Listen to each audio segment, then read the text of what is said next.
When people think of early Christianity, they often picture Rome, Byzantium, or medieval Europe. Stone cathedrals, crowned kings, and Latin manuscripts usually dominate the story. But long before many European kingdoms officially embraced Christianity, organized Christian states already existed in Africa, with churches, written traditions, and international recognition. This is not speculation. It's documented history. Before we begin, it's important to clarify something. This story is not about religious superiority. It's not about replacing one narrative with another.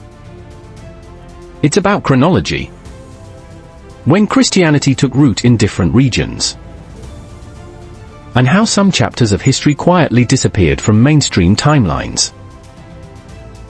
Christianity spread across continents at different speeds. In Africa, it arrived early, adapted locally, and endured.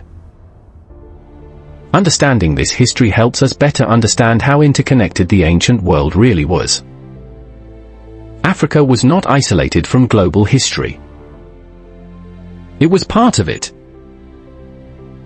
One of the earliest officially Christian states in the world was the Kingdom of Aksum, located in what is now Ethiopia and Eritrea.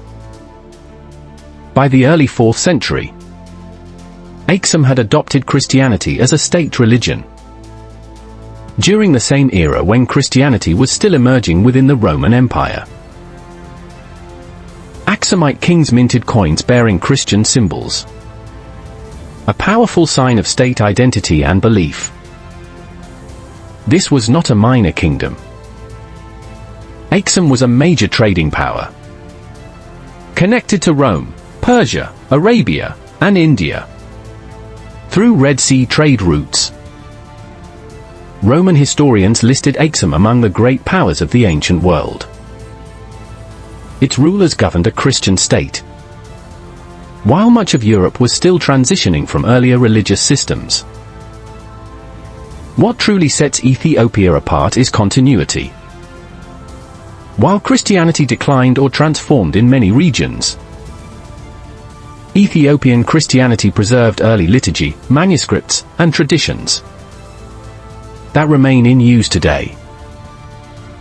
This makes Ethiopia one of the longest continuously Christian civilizations on Earth.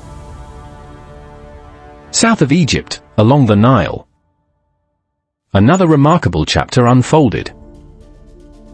Between the 5th and 6th centuries, Christian kingdoms emerged in Nubia, in what is now Sudan. These included Nabatea, Mercuria, and Alodia. They built cathedrals, translated Christian texts into local languages, and governed Christian societies for centuries.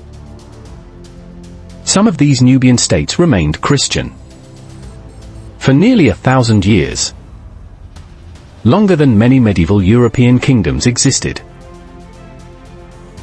Archaeological remains reveal churches, wall paintings, inscriptions, and written correspondence that confirm their Christian identity.